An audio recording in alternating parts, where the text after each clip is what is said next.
distinguished guests, faculty members, students, ladies and gentlemen. It is now 7 years since I was last in Prague.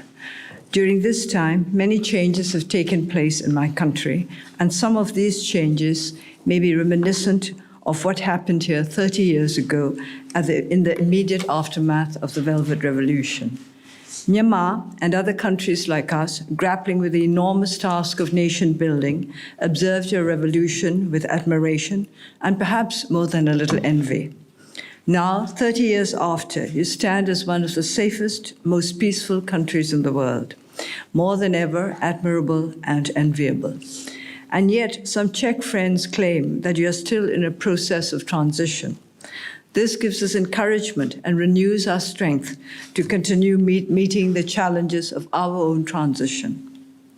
A Velvet Revolution, a radical change, a momentous event accomplished without abrasiveness or wounding, a revolution that managed to avoid bloodshed and to keep bad blood down to a minimum. Such a revolution is the dream of all of us who wish for change that is positive and peaceful, that will transform a vulnerable, strife-riven state into a strong, stable nation that embraces the aspirations of its peoples and fulfills their hopes. The Velvet Revolution of Czechoslovakia took place 1 year after the nationwide uprising in Burma. As you were then Czechoslovakia, we were Burma. The uprising was born at the beginning of 1988 and reached its climax in August of the same year. What had begun with hope ended with violence and bloodshed, leaving the inevitable ugliness of fear, anger, and mistrust. We might say that in 1988, Myanmar reached the point where Czechoslovakia stood in 1968, when the promises of the Prague Spring seemed to have withered in the bud. Our 1988 revolution was not of a velvet quality. But velvet revolutions do not just happen.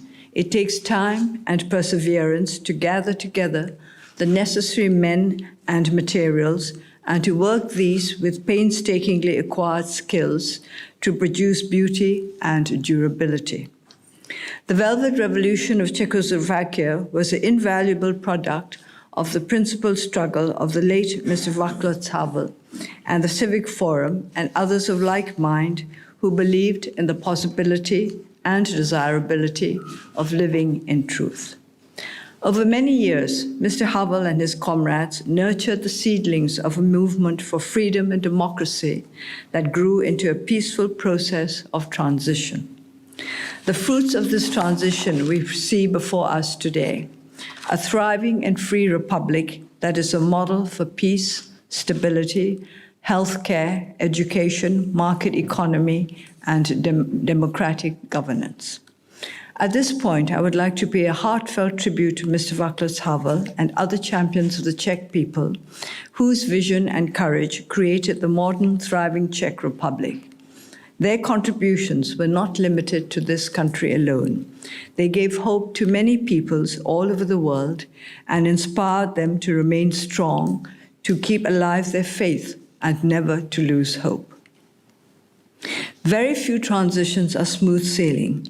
Myanmar's transition process has been particularly convoluted and complex, a compound of major challenges stemming from a legacy of internal armed conflicts that began with independence in 1948, aggravated by more than 50 years of authoritarian rule that began in 1962 and even today continues to cast its shadow through an undemocratic constitution. The 1988 revolution left a tangled aftermath that was an augury of the intricate road to democratic reform that we would have to travel over the next 3 decades. Now we are into the 4th decade, and yet we have not reached our final goal. The uprising was put down violently, and the totalitarian military state law and order restoration councils established. This later became the State Peace and Development Council, when most of the opposition had been suppressed and law and order was deemed to have been sufficiently restored. A ray of hope remained as political parties were allowed legal registration and general elections were promised as a first step to democratic governance. More than 200 parties sprang up overnight, reflecting the thirst of the people to give voice to their political views.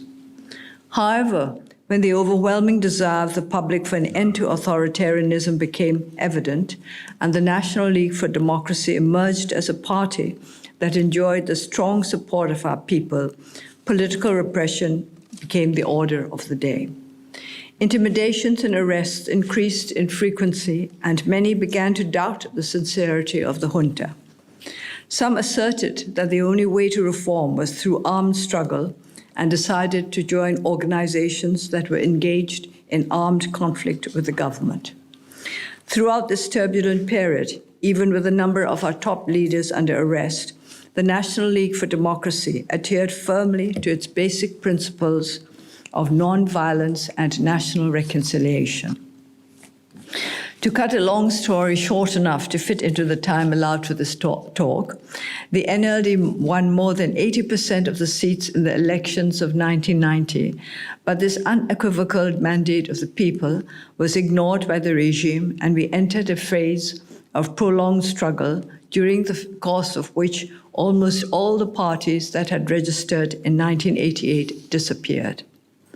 A constitution that was less than perfect in democratic essentials was adopted through a questionable referendum in 2008, and the party fielded by the SBDC won a landslide victory in the general elections of 2010. The NLD boycotted the elections, but after successfully negotiating the removal of an unacceptable regulation, we contested the by-elections of 2012, winning 43 out of 45 seats. Subsequently, we contested the general elections in 2015 and won a majority large enough to form a government in spite of the provisions in the 2008 Constitution that aimed at preventing the emergence of a truly functional democratic system. Again, keeping the time constraint in mind, let me mention just a few of those provisions. Military representatives nominated by the Commander-in-Chief occupy 25% of the seats in the Union, as well as the regional and state legislatures. The Commander-in-Chief nominates the Ministers for Home, Defense, and Border Affairs. All matters pertaining to military activities are under the jurisdiction of the Commander-in-Chief. For key clauses of the Constitution, including those mentioned above, to be amended, more than 75% of the members of the Union legislature must vote in favor of amendment. Then this must be endorsed by at least 50% of registered voters in a public referendum. Not surprisingly, juridical experts have pronounced that the Myanmar Constitution is about the most rigid in the world today. As amending the Constitution has been one of the main planks of the NLD party platform since we contested the by-elections in 2012, we took up the matter in the Union legislature earlier this year. A joint parliamentary commission is now addressing the issue, and while there is the expected opposition within the legislature, we have been encouraged by the interest with which our people are following the proceedings. The Myanmar government is also engaged in a peace process to bring an end to the fraternal strife that has plagued our country throughout its years as an independent nation. In a multi-ethnic country like Myanmar, making unity out of diversity is a multifaceted challenge. 3 peace conferences have been held since our government took office in 2016, and we continue to negotiate constantly with nearly 20 armed ethnic organizations that we might all be able to join in the building of a democratic federal union. Wielding peace out of conflicts that go back for decades requires patience and commitment. Building mutual respect and understanding and promoting trust in the value of negotiation and compromise between forces that have long to look upon military contest as the only way of settling differences is slow and laborious. But our people want peace, and it is our duty to ensure that the will of the people prevails. Another legacy of the past for which the NLD government assumed responsibility when we took office at the end of March 2016 was the situation in northern Rakhine. This western strip of Myanmar is one of the least developed parts of our country, and a round of communal conflicts in 2012 drew the attention of the world to it. Focusing on the basic causes of the troubles, our government established the Central Committee for Rule of Law and Development in the Rakhine at the end of May 2016. We also requested the late Dr. Kofi Annan to head a commission to advise us on how best we might address the issues that were undermining harmony and peace in the region. In October 2016, the attacks of AFSA terrorists on several police outposts and subsequent military retaliations unleashed a series of events that turned Rakhine into almost the only part of Myanmar that seemed to hold interest for the international community. The issues I have touched on above, political democratization, peace negotiations, Rakhine, are the parts of our transition that capture world attention and make the headlines. Few seem to be interested in what it was that the main players, our people, wanted from the transition, what their hopes were, as they waited stoically for more than half a century to express the longing of their hearts. During the 30 years since the founding of the NLD, whenever I have had a chance to go out to meet our people in different parts of the country, I ask them what it is that they hope for, what they dream of for themselves and for their children. Throughout all this time, right up to about a month ago when I visited a town in central Myanmar, I have received the same answers. The first requirement was water. Second, all-weather roads. Third, electricity. Fourth, better education facilities. Fifth, better health care.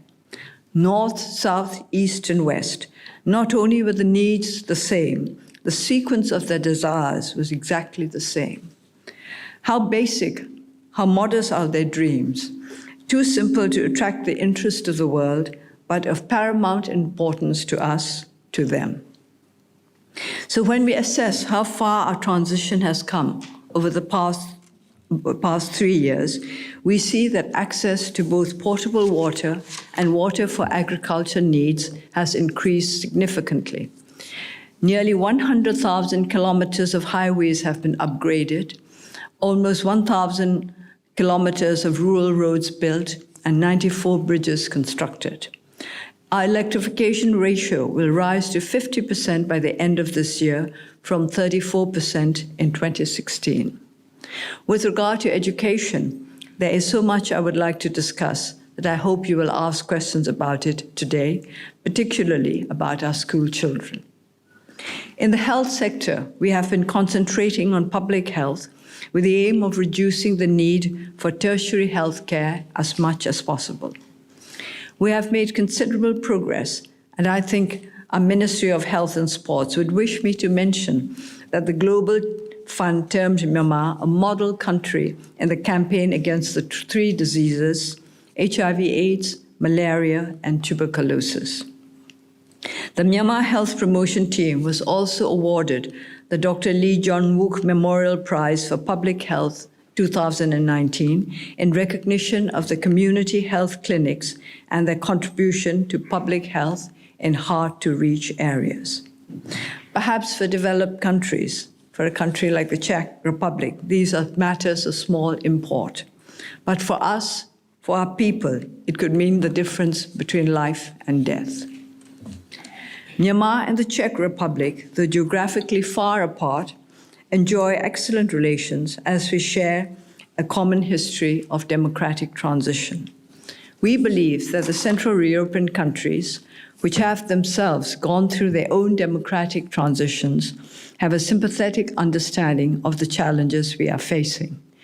We are aware that many obstacles will have to be overcome, of the need for continued endeavor, and we look to our friends for their encouragement and support that will speed us on our way to the resolution of our problems. So I've approached transition from 2 points of view, from the point of view of our people in Myanmar and what they hope from it, and from the point of view of the rest of the world who are interested only in particular issues and not in the whole picture. We have to address the particular issues that attract the attention of the international community because we are a member of that community and we take our responsibilities as a member of the international community very seriously. But at the same time, we cannot forget that we have to maintain a balance between what is needed within the country and what is asked for without. We try to strike the best, the healthiest balance. It is not always easy. And particularly as very few people know about the problems of our country in depth. These days, everything is placed very quickly in short, sharp sentences before the whole world. And problems are supposed to be resolved overnight. This is the age of instant gratification. But we who have been working on democratic transition for 30 years and not yet completed our task, we know that this is not how things work. Instant gratification is something that may happen in a roadside cafe, but not in a democratic transition. We have always looked to countries like Czechoslovakia to learn from you how you have overcome your troubles, how you have managed to meet your challenges. Of course, your challenges are very different from ours.